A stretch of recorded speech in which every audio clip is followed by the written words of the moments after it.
All right, guys, so I wanted to start this video with saying yes, I'm a huge audio guy. I love headphones, I love earbuds, I love in-ear monitors.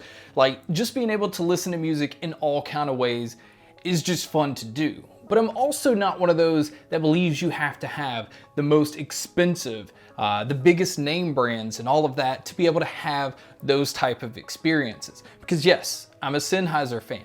But I do also know that sometimes certain products are just overpriced. And so today what we're gonna do is I wanna show you two pair of in-ear monitors that I think are incredible. One is only $33 and the other one is only like $68. So the first pair we're gonna look at are the KB Ear F1. They only come in at $33 and they have a single balanced armature driver. So it is one driver handling all three frequencies, but it handles it in a different way than most like dynamic drivers that are in consumer headphones. We'll start with the fact that the impedance level on these are only 22 ohms, which basically means they are easy to drive if you're gonna plug them straight into a phone or even plugging them straight into the Nintendo Switch, which is one thing I really enjoyed using these on. Now it does come with the detachable MMCX cable. The wires on these are silver plated and then the 3.5mm connection is gold plated.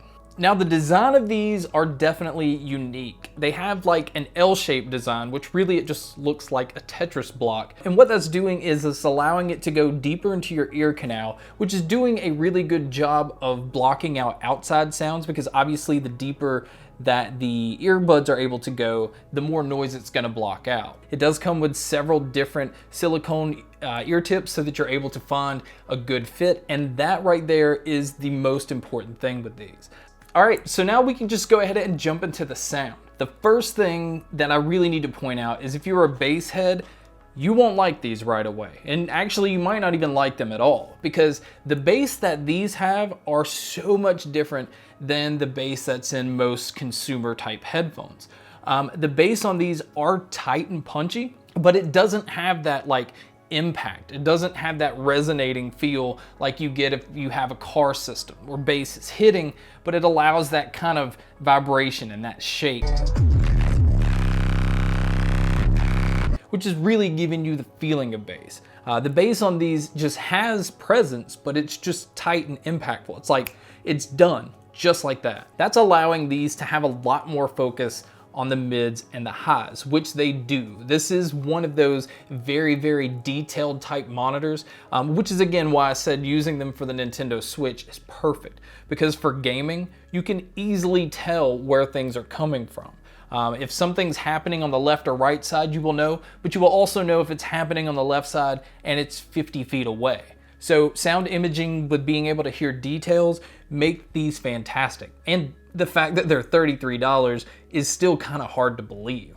The mids on these allow vocals to be really in your face. They're really great with female vocals. Male vocals sound great, but something about the frequencies that females can hit stand out very well in these. It's great across all genres. Again, I will say at first with listening to pop and hip hop, it does sound like something's a little off just because you're used to feeling a lot more bass, but what you're hearing is a lot more detail. So I think at $33, like these are a no-brainer. The only thing I really would change is I think they need to add like a pouch or even a strap for the cable because the cable on these get tangled really easily. So as far as sound, if there's anything I'd change, and I really wouldn't, but I think to appeal to more people is maybe loosen the bass frequency just a little bit, just so it has a little bit more presence. Now the next one we're gonna look at is the KB Ear KB10.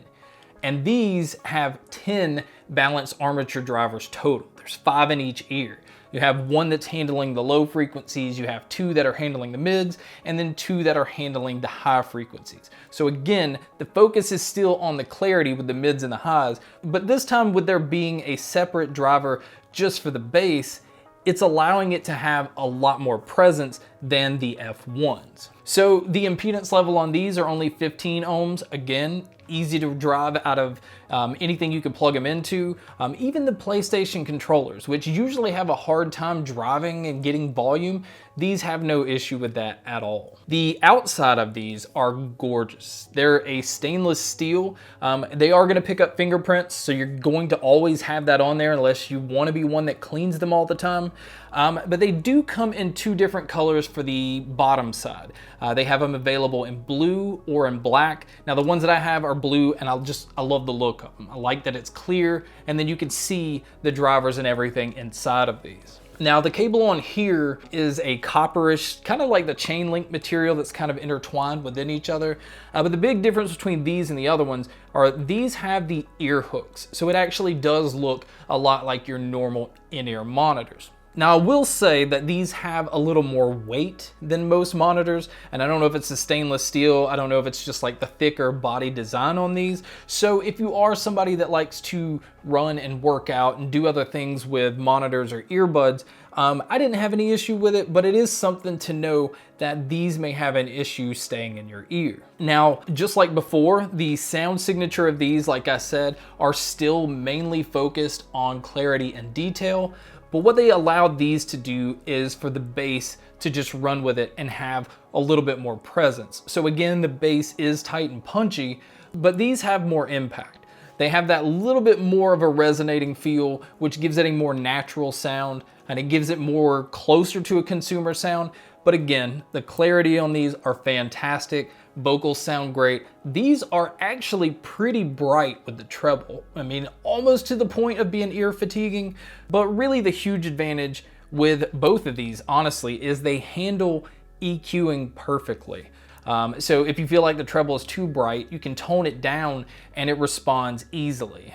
Same with the mids and the bass. If you actually want a little bit more bass, you can do that and it won't really affect anything else. I mean, it does feel like you can accurately EQ these with no issue.